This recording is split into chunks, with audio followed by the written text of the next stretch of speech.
A few days ago, I got this question sa Team Lyqa page, and it really got me thinking about what to answer. The question is this. Now,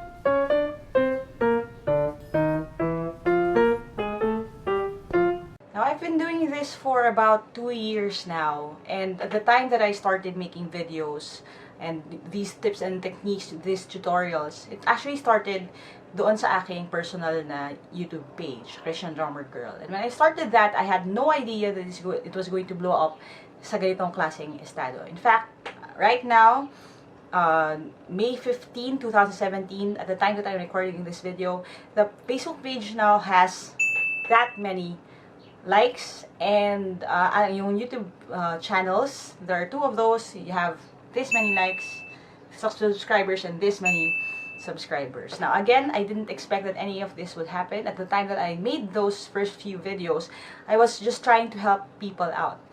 And at the time, there were only 2 channels that I was familiar about who were doing the same thing. And I only found out about them kasi the people who watched my video started asking if I was connected to any of them.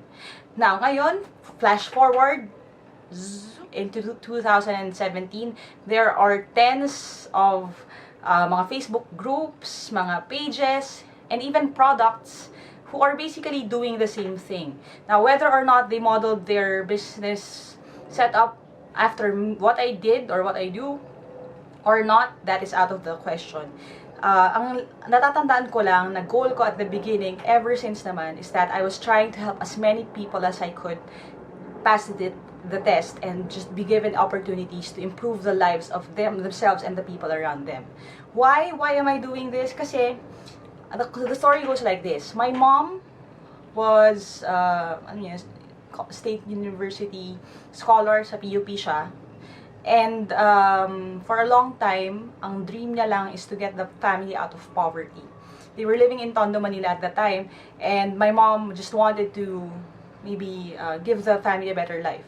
And the key, yung linchpin sa progress sa aming family and sa nangyari sa household niya was her passing yung sub-professional level ng exam when she was still a student. Because of that, she was able to get into SSS, started as one of the people na nag-encode ng mga information.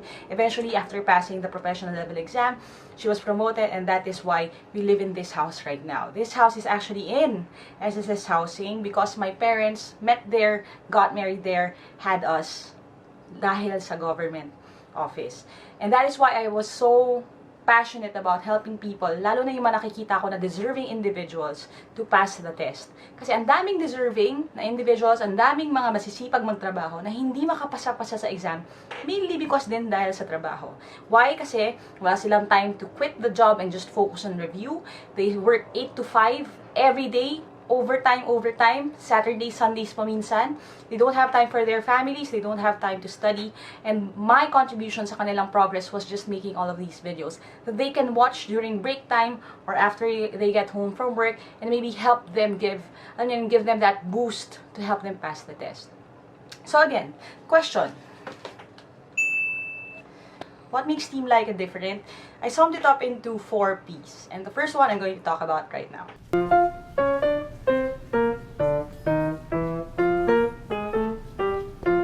Positivity. Why is it so important to me? Because I know that a lot of you guys already took the exam before. Some of you already took it multiple times. May mga 5, 8, 10 times. And in fact, ang highest record ng Team Lyqa na passer sa exam, passer, ibig sabihin nakapasa na siya, is someone who took the exam 20 times. Ano ibig sabihin 20 times? 10 years siya, mahigit na nag-e-exam. Halos every year, twice a year. And finally, nakapasa na siya.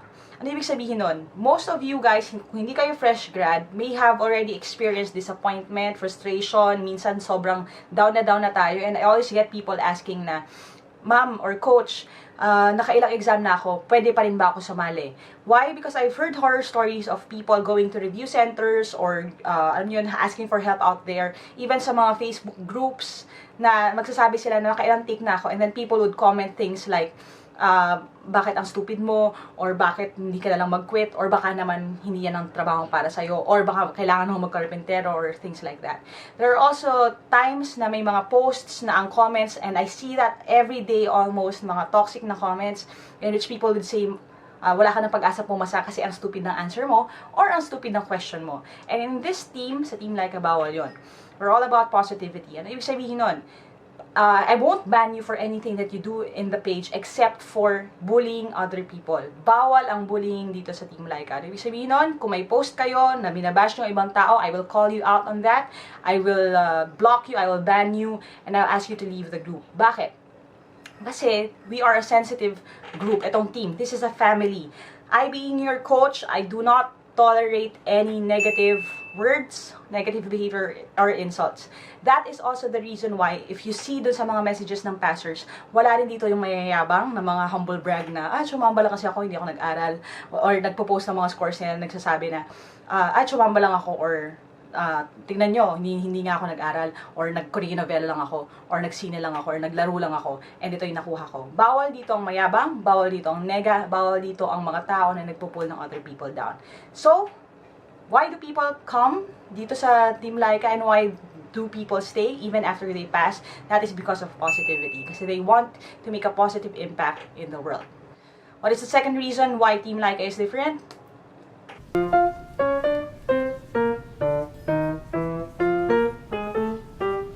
Progress. Bakit progress? Kasi in a lot of review centers, a lot of institutions, a lot of groups, and anything like that, ang focus nila is on passing. Now, if you see, puro P yung mga nakalagay dun sa listahan, but that doesn't mean na passing ang ultimate goal. Of course, someday that is what I want you guys to have. Pero ang goal ko is for you guys to have progress, improvement. So it doesn't matter if you pass right away, alam niyo yun, pag-attend nyo na review event, or even a year after. It doesn't matter if nakapasa kayo right after you got the reviewer, or a year after. It doesn't matter whether you even get all of these reviewers or attend one of the live review events. My goal is for you to have progress, and that progress can only be gauged by your own body, your own mind. And most people, when they comment na, okay lang ma'am, kahit hindi ako pumasa ngayon, nakita ko, nag-improve ako. Or ang sarap pala ng feeling na pagdating ko sa exam, alam ko yung gagawin ko. Nakulangan lang ako ng time. And when I see those messages, especially from those who didn't make it, that makes my heart, alam niyo yun, melt. It really makes everything worthwhile. Kasi ano ibig sabihin nun, may change tayo, hindi lang in behavior, but also in attitude. May change in perspective. Because positive tayo lagi, and because ang focus natin is progress, hindi tayo nahihiya na sumubok uli. And again, in this group, there are people, one of those, I posted yung testimony niya before, she started taking the test, line of 4, line of 5 ang score, eventually naging line of 6, and now, after attending yung live review event, she passed the exam. So nakikita natin yung progress, yun ang importante. It doesn't matter kahit 2 points lang itaas, basta tumataas pa rin. So that is it. Hindi kailangang pumasa right away. Ang kailangan is for you to have progress. Kasi even if you don't get the ideas right away, practice, practice, practice, improvement, improvement, improvement, hanggang pumasa kayo. Reason number 3. Number 3, peers. Anong peers? In this community, I call this a community kasi this is a team. You will find friends who are concerned about you and really want to help you pass. In this community, all of the people who stay here, even the ones na nakapasa na, they are here to help you out. They are here to provide answers to your questions, solutions, nagtutulungan sila. And I've seen it happen multiple times, lalo na sa live review events, lalo na sa mga provincial review events, na these people who attend the Team Lyqa seminars stay as friends even after I leave. Ano ibig sabihin nun? Shout out to Team Lyqa Baguio na pinaka-active ang chat list at hanggang ngayon ay nag-uusap-usap pa. Shout out to Team Lyqa Davao na halos lahat ay nakapasa na, if not lahat, nitong May, kahit na noong October pa ako pumunta kasi what happened was some of them, yung mga nakapasa na, tinutulungan pa rin nila yung mga hindi pa nakapasa na nandun sa probinsya nila. We are building a community here. So, ano ibig sabihin nun? You will find friends here. You will find a good support system. There are students na, alam nyo, nagkakamustahan sila. Ano, sis, natapos mo na ba yung page ganito? Nakuha mo ba yung technique na to? Can I teach you? Can you teach me? And these friendships are forged dito sa team. And some of them, I've seen pictures, would hang out even after they all pass. If one of them fails, they are there to support each other. Pero pang naghahatid pa sa testing center at nagsusundo dahil naging magkakaibigan sila sa review. So that is something that I'm very proud of because I couldn't have done it myself. This is because of you guys. You feel the love and the support of each other, and you decided to keep a positive attitude, focus on progress, and find peers within the community. So that is number 3. Number 4. Number 4, here in Team Lyqa, our focus is not on phrases, not on memorization. Our focus is on principles. So, ibig sabihin nun, I'm not going to teach you everything that you already learned from your grade school or high school. I'm going to teach you principles, concepts, techniques, speed techniques that would help you in the actual test taking. Bakit? Kasi people waste a lot of time focusing on things that they could have already learned or that they may never learn dahil talagang hirap sila dun sa concept na yon, and less time finding ways in order to learn better. And my focus here in Team Lyqa, if you noticed, is not in, alam niyo yon, teaching you everything. The focus is teaching you everything you need. Ulitin ko yon, ha? It's not about learning everything under the sun. It's about learning everything that you need to pass. Because I'm equipping you to pass these tests, these aptitude tests, and what I'm teaching you guys is speed techniques, alam niyo yon, better memorization skills, and all of these things na magiging shortcut ninyo para pagdating sa actual exam, mas madali niyo masasagot yung tanong in a very short amount of time. Why do I do that? Kasi here's the thing. All of these concepts na pwede nyo matutunan, kaya ng mga long cut sa algebra, fractions, equations, and stuff like that.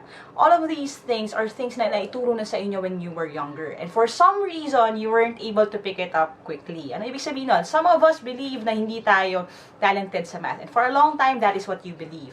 But I beg to differ. I think that if you just know the right technique to use, if you just learn yung mga tips, if you just are trained well enough to spot kung anong mga techniques ang gagamitin sa aning tanong, even if you are not the smartest, alam niyo, math whiz in the country, if hindi kayo masyadong adept sa math or even English, then you can pass the test. I've seen it multiple times. You can read it sa testimonies ng other people.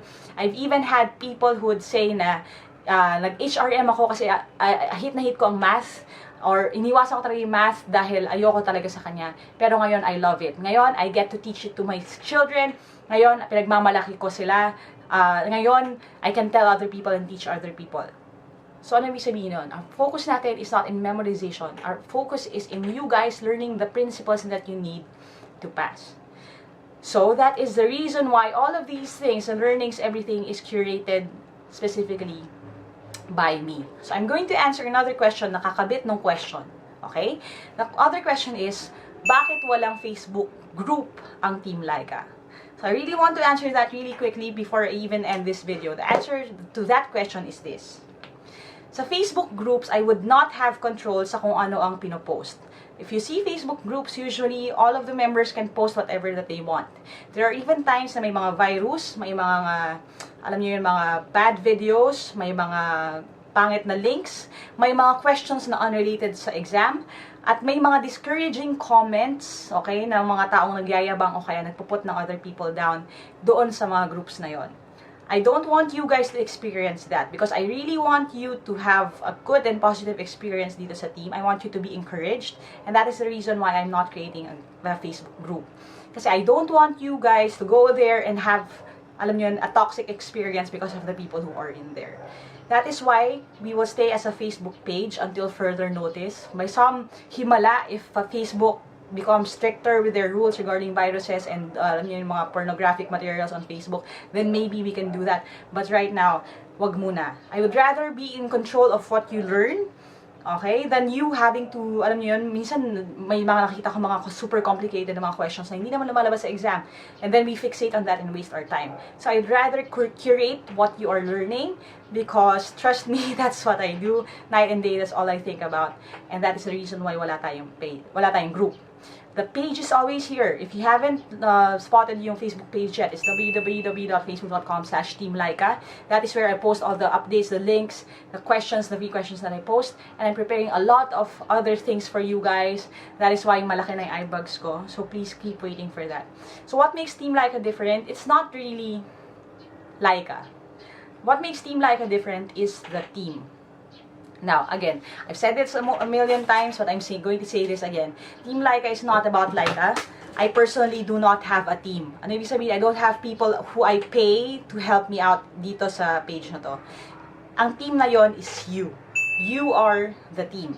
And what makes Team Lyqa different is the team. Because this is a group of people who are focused on learning, not just studying. They are focused on progress, not just in passing. And they are focused on building genuine relationships with people, encouraging other people through positivity, and changing each other's lives for the better. So I'm very proud of all of you guys. If this is your first time here, welcome to Team Lyqa. And I'll see you all soon, hopefully in one of the live review events. Quick rundown lang for Metro Manila. This is for the August 2017 exam. I'm going to be teaching sa Messiah College June 17 and 24. For Davao, it's going to be July 8 and 9. For Capiz, it's July 15 and 16. There are other provinces, but I'm going to announce all of those really quickly. So thank you guys. Love you all. Aja, kaya niyan. See you on my next video.